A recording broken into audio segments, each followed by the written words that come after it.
You are watching खबर face to face. त्यात प्रस्ताव ना बरं ठीक आहे, चला. राजीनामाच झालाय ना. गेले काही दिवस आपला देश अस्वस्थ आहे आणि याचं कारण आपल्याला सगळ्यांना माहिती आहे.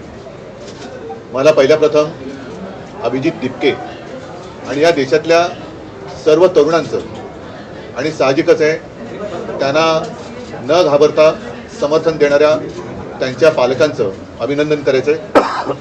कारण हा विषय केवळ एका राजीनाम्यापुरता मर्यादित नव्हता. या तरुणांनी देशाला भयाच्या छायेतनं बाहेर काढलेलं आहे. गेले 12 वर्ष जवळपास रोज काही ना काहीतरी दबाव देशाच्या जनतेवरती सरकारकडनं टाकला जात होता. मग ते नोटबंदी असेल, इतर काही गोष्टी असतील आणि जणू काही या देशामध्ये आता लोक शिल्लक राहिलेलीच नाही आहेत, ती सगळी झुरळं आहेत, याप्रमाणे हे सत्ताधारी वागत होते. आज मला तो एक डायलॉग आठवला. तो पिक्चरमधला कुठला होता ना, एक मच्छर साला आदमी को, यशवंत सिनेमाचा. तसं एका झुरळाने हुकुमशहाला झुकवलेलं आहे. आणि ज्या तरुणांना झुरळ म्हटलं त्यांनी सुद्धा लक्षात ठेवलं पाहिजे की आपण केवळ खुर्चीत बसलाय म्हणून डोक्यात माज गेला असं वागू नका. देशातली युवा शक्ती ही जर का एकत्र आली तर काय करू शकते त्याची झलक आहे. मी आपल्यासमोर किंवा आम्ही सगळे आपल्यासमोर येण्यापूर्वी अभिजित दिपकेचं एक ट्विट पाहिलं आणि त्यांनी सांगितलं की आंदोलन अजूनही आम्ही मागे घेतलेलं नाही, कारण अजून 2 मागण्या त्यांच्या बाकी आहेत. महत्त्वाची मागणी होती ती धर्मेंद्र प्रधान यांच्या राजीनाम्याची.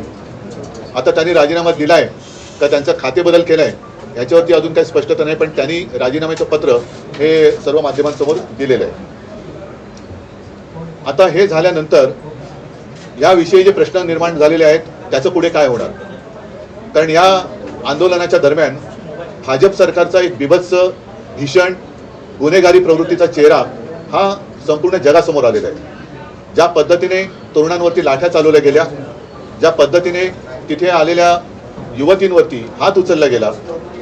आम्ही जेव्हा गेलो होतो तेव्हा एक युवती अत्यंत व्यथित होऊन व्याकुळ होऊन सांगत होती तिच्या कपड्यांना सुद्धा हात घातला गेला.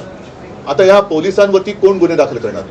आणि साध्या वेशामधले जे गुंड हे तिकडे घुसवले गेले होते, यांना शोधून त्यांच्यावरती कारवाई करणार की नाही? आणि एकूणच या विद्यार्थ्यांवरती जर कुठेही जर गुन्हे दाखल केले गेले असतील तर हे मागे घेणार आहेत की नाही हे आता अमित शहानी सांगितलं पाहिजे. कारण या पोलिसांवरती ज्यांनी दंडुकेशाही केली, या तरुणांवरती लाठ्याकाठ्या चालवल्या, त्यांच्यावरती जर का कारवाई होणार नसेल तर मग कदाचित ही तरुणाई आता धर्मेंद्र प्रधानांकडनं अमित शहाकडे त्यांचा मोर्चा वळवल्याशिवाय राहणार नाही. असो, मला असं वाटतं की या तरुणांना खास धन्यवाद दिले पाहिजेत. याचं कारण असं, परत एकदा सांगतो की या देशामध्ये जणू काही आता लोक राहतच नाहीत, ही सगळी झुरळं आहेत. आपण काही केलं, कशीही मस्ती दाखवली तरी हे चालून घेतली जाते. हा जो काही समज किंवा हा जो एक भ्रम भारतीय जनता पक्षाने त्याच्या मस्तवाल सत्ताधाऱ्यांनी निर्माण केला होता, ते चित्र यांनी भुईसपाट करून टाकलेलं आहे. म्हणून यांना मी पुन्हा एकदा धन्यवाद देतो की या देशामध्ये आधुनिक क्रांतीची ठिणगी विझलेली नाही. आधुनिक क्रांतिकारक जन्माला येऊ शकतात त्याची एक चुणूक या निमित्ताने संपूर्ण जगाला आपल्या देशातल्या तरुणांनी राखून दिलेली आहे. उद्याचा मार्च आहे, हा नक्की होणार आहे. कारण हे एक महत्त्वाचं पाऊल आहे. अनेक वर्षानंतर लोक आपल्या भावना व्यक्त करायला लागलेले आहेत आणि मी तमाम जनतेला आवाहन करतो, जसं काल सुद्धा आपण पाहिलं असाल की आम्ही असा विचार केला होता की उद्या जर का आम्ही मोर्चा काढतोय तर कालचा कार्यक्रम कशाला करायचा. पण हे जाहीर झाल्याबरोबर आदित्यला काय, अमितला काय, असंख्य लोकांनी संदेश पाठवले आणि सांगितले की नाही, आम्ही उद्या पण येणार आणि रविवारी पण येणार. आता तर धर्मेंद्र प्रधान यांचा राजीनामा झालेला आहे, त्याच्यामुळे ही युवा शक्तीची ताकद ही मोठ्या प्रमाणावरती उद्या मुंबईतून तमाम जनतेला किंवा तमाम दुनियेला आपण दाखवली पाहिजे. म्हणून उद्याचा जो काही मोर्चा आहे त्या मोर्चाच्या ऐवजी आपण काय नेमकं करतो ते राज सांगेल. पण उद्याचा कार्यक्रम हा असाच राहील जसा पहिला ठरवला होता तसा.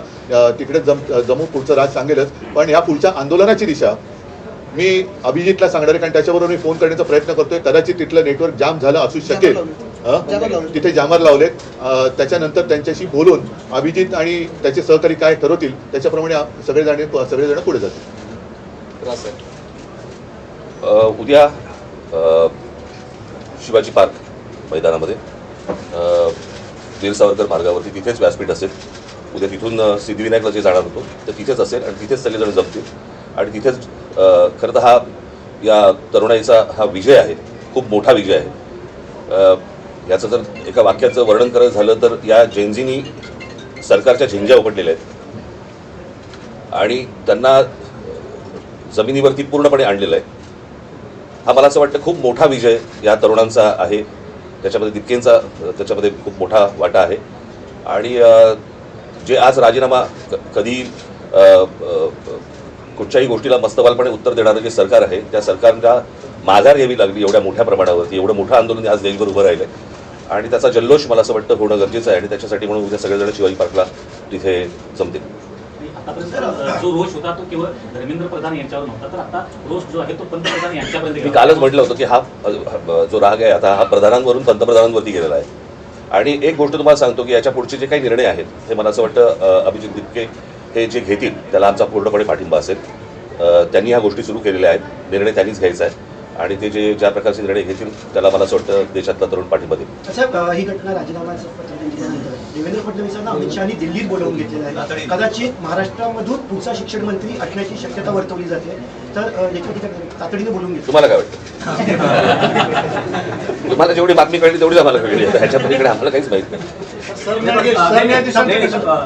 राजसाहेब आणि उद्धवजी, तुम्ही महाराष्ट्रातले प्रमुख राजकारणी आहात, असं अचानक तातडीनं देवेंद्र फडणवीसांना दिल्लीत त्यांचे पक्षश्रेष्ठी बोलवतात धर्मेंद्र प्रधानांच्या राजीनाम्यावर. तुमचा अंदाज काय? नाही काय हे बघा, आता हे इतक्या वेळा गेले आहेत आजपर्यंत बरं का. मध्ये त्यांच्यामध्ये तर इतकं ती चुरस आहे की शिंदे गेले की मग ते आले परत की फडणवीस जातात, मग फडणवीस आले की मग शिंदे जातात. त्याच्यामुळे हे खूपदा झालेलं आहे. आत्ताच्या सिच्युएशनमध्ये हे का गेलेत मला असं वाटतं त्यांनी सांगितल्याशिवाय आपल्याला कळणार नाही किंवा तिकडे काय वरती निर्णय झाल्याशिवाय आपल्याला आत्ता काही कळणार नाही.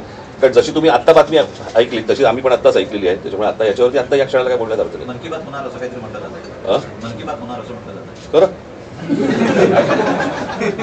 चला सरन्यायाधीशांचा कशा प्रकारे आभार मानाल, कारण त्यांच्या सोनम वांगचुक सरन्यायाधीशांच्या बोलण्यावरून हे सगळं उभं राहिलं त्यांच्या. नाही, सोनम वांगचूक यांना धन्यवाद आम्ही दिलेच आहेत, कारण मधल्या काळामध्ये ते स्वतः येऊन मला भेटूनही गेले होते. त्यांना तिथून त्यांचं अपहरण करण्याच्या 1-2 दिवस आधी मी त्यांच्याशी फोनवरून बोललो सुद्धा होतो. मी स्वतः त्यांना विनंती केली होती, पण सोनम वांगचूक त्यांच्या उपोषणावरती ठाम होते. 26 दिवस एका विषयासाठी उपोषण करणे ही साधी गोष्ट नाही आहे आणि ज्यांनी या युवकांच्या पाठी आपली शक्ती उभी केली त्या सगळ्यांना मी धन्यवाद देतो. आणि एक गोष्ट नक्की की आता यापुढे या देशात आपण हुकुमशाही करू शकत नाही, आणू शकत नाही, हे ह्या एका घटनेने अधोरेखित झालेलं आहे. ज्या वेळेला हुकुमशाही करण्याचा प्रयत्न करेल त्यावेळेला हे तरुण त्याला चिरडून टाकल्याशिवाय राहणार नाही. उद्या जो आम्ही सगळेजण तिथे आहे ते ह्या संपूर्ण तरुणांचं खऱ्या अर्थाने अभिनंदन करण्यासाठी म्हणून तो तिथे जल्लोष होईल. पत्रामध्ये त्यांनी उल्लेख केला आहे की मी कधी असा विचार केला होता की मुलांचं भविष्य खराब व्हावं, जे माफी आहेत त्यांच्यातून तर कधीच मी विचार केला होता की मुलांचं भविष्य खराब व्हावं. प्रधान यांनी राजीनामा पत्र घेताना मी तुम्हाला एक गोष्ट सांगतो, कदाचित तुम्हाला माहिती असेल, याच्या अगोदर ज्या वेळेला भारतीय जनता पक्ष ज्याला विरोधी पक्षामध्ये होतं, रेल्वे अपघात झाल्यावरती ते रेल्वे मंत्र्याचा राजीनामा मागायचे की नाही? रेल्वे मंत्री बसला असायचा का ड्रायव्हिंग सीटवर? बरोबर की नाही? एक ड्रायव्हर असायचा ज्याच्या काहीतरी चुकीच्या गोष्टीमुळे रेल्वे अपघात व्हायचा आणि हे राजीनामा मागायचा रेल्वे मंत्र्याचा ना. त्याच्यामुळे त्यांच्या मनात काय आहे, ते शिक्षण मंत्री असताना किती वेळा नीटचा पेपर फुटला ह्याला काही महत्व आहे की नाही? ती पहिल्यांदा घडलेली गोष्ट नाही आणि 21 मुलं आत्महत्या करतात, त्याचं पाप त्यांच्या डोक्यावर आहे. आज मी ज्या वेळेला तुम्हाला आठवत असेल, मला 16-17ची गोष्ट असेल ना, मी नरेंद्र मोदींची मी फोनवरती बोललो होतो आणि फोनवरती बोलून मला वाटतं त्यावर पण प्रेस घेतली होती. त्यावर मी सांगितलं होतं की मोदींना पण हे सांगितलं होतं, आज शेतकरी आत्महत्या करतायत, उद्या या पेपर फुटीमुळे विद्यार्थी आत्महत्या करतील. हे मी 2017-18ला बोललो होतो त्यावेळेला आणि आज तीच परिस्थिती झालेली आहे. मला असं वाटतं या सगळ्या गोष्टींची जबाबदारी आता ऑस्ट्रेलियाच्या शिक्षण मंत्र्यांनी राजीनामा दिला, बरोबर आहे, त्यांच्या अधिपत्याखाली खाली असलेल्या कोणाची तरी त्यांनी त्यांच्याकडनं काहीतरी गुन्हा घडलाय, परंतु जबाबदारी म्हणून त्यांनी शिक्षण मंत्र्यांनी राजीनामा दिलाय. त्यांनी तेव्हाच द्यायला पाहिजे होता, इतका वेळ लावायची गरजच नव्हती. हे प्रकरण इतकं ताणलंच नसतं गेलं खरं तर. पण आम्हाला कोण काय करणार हे जे आहे हे या सर्व तरुणांनी सगळ्यांना रस्त्यावरती आणले. त्यात एक असं आहे की नरेंद्र मोदी ज्या समाज माध्यमांचा वापर करून नाही, 2014 सत्तेत आले त्याच्यावरती त्याचंच माझं व्यंगचित्र होतं, परतीचा पाऊस. एकच सेकंड, पण यावेळेस इंस्टाग्राम सगळ्यात जास्त चर्चेत आहे. एक मिनिट, हे इंस्टाग्रामवरच मी काही प्रश्न हे मुद्दामून लिहून घेतले. हे आता शिक्षण मंत्री त्यांची जबाबदारी टाळण्याचा प्रयत्न करत होते. आता हे प्रश्न हे देशाच्या गृहमंत्र्यांना विचारले पाहिजे, कारण दिल्लीचे पोलीस हे त्यांच्या ताब्यात आहेत केंद्राच्या. म्हणून एक इंस्टाग्रामवरती मुलांनीच विचारलेले प्रश्न आहेत की पाण्याचे फवारे का वापरण्यात आले नाहीत दिल्लीमध्ये, खिळ्या असलेल्या लाठ्या का वापरण्यात आल्या, त्याच्यानंतर पेलेट गननी म्हणजे गोळीबार करण्याचा आदेश कोणी दिला, तरुण महिलांवरती पुरुष पोलिसांकडून मारहाण करण्यात येईल इतका बळाचा वापर का करण्यात आला, पोलिसांसोबत नागरी वेशातील काही पुरुष विद्यार्थ्यांना दंडुक्याने का मारत होते, बहुतेक पोलीस अधिकारी नावाच्या पट्ट्या का परिधान केलेल्या नव्हत्या, एका महिलेला मारहाण करताना दिसलेल्या वरिष्ठ पोलीस अधिकाऱ्यावर कोणती कारवाई करण्यात आलेली आहे, त्या दिवशी किती धुरांचे गोळे डागण्यात आले, हे त्याच्यानंतर ते काय करंट काय असतं नाही दंडुके असतात ना ते म्हणजे हे याचे प्रश्न याची उत्तर आता अमित शहानी दिली पाहिजेत.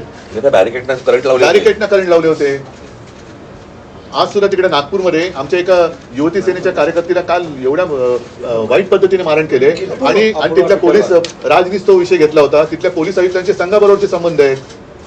म्हणजे हे सगळे जे आहे आता हे टिकणार नाही. हा विषय आता ही लोक ही तरुण ऐकणार नाहीत. पण या प्रश्नाची उत्तरं आता देशाच्या गृहमंत्र्यांनी दिली पाहिजेत.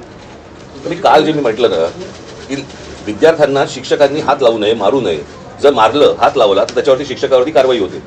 मग पोलिसांवरती का नाही, मग दिल्लीच्या पोलिसांवरती का नाही?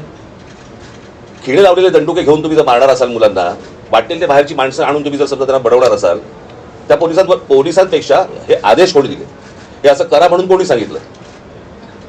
जर शिक्षकांवरती कारवाईची जर समजा कायदा असेल तर अशा प्रकारे बरं त्यांनी काय केलं होतं पोरांनी की तुम्ही इतकं मारलं, आता तर काहीतरी जेवण बंद करून टाकलं होतं, इथपर्यंत गेलात तुम्ही. उद्धवजी पंतप्रधान आता इंस्टाग्रामवर जास्त लक्ष देत आहेत. सगळे मंत्र्यांना सांगितलं. मला असं वाटतं ऐका एक गोष्ट अशी आहे की स्वतःचं घरदार सोडून दुनियादारी करणाऱ्यांनी मरे घरी पण लक्ष देण्याची गरज आहे. स्वतःची घरं पण त्यांनी सांभाळण्याची गरज आहे. जाऊ दे, पुढचं मला काय बोलण्याची आवश्यकता नाही.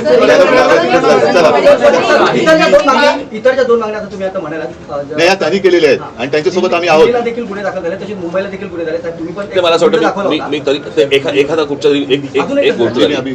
परंतु मी तुम्हाला एक गोष्ट सांगेन, मुंबई पोलीस आणि महाराष्ट्र पोलिसांचे मी आभार मानेन की त्यांनी उत्तम पद्धतीने संपूर्ण सिच्युएशन परिस्थिती हाताळलेली आहे. अशी कुठचीही परिस्थिती महाराष्ट्रामध्ये आज मुंबईत होत आहे, पुण्यामध्ये होत आहे किंवा इतरत्र कुठेही असा महाराष्ट्र पोलीस किंवा मुंबई पोलिसांकडनं गोष्ट झालेली नाही. मी खास करून त्यांचं अभिनंदन करेन की त्यांनी उत्तम प्रकारे त्यांची जबाबदारी पार पाडली. उद्धवजी, राहुल गांधींनी सुद्धा पंतप्रधानांच्या घरासमोर आंदोलन केलं होतं, त्यांच्याशी याच्यानंतर आज काय झालं, त्याच्यानंतर फोनवर काही बोलणं झालंय? थांबा, आता एवढा मोठा विषय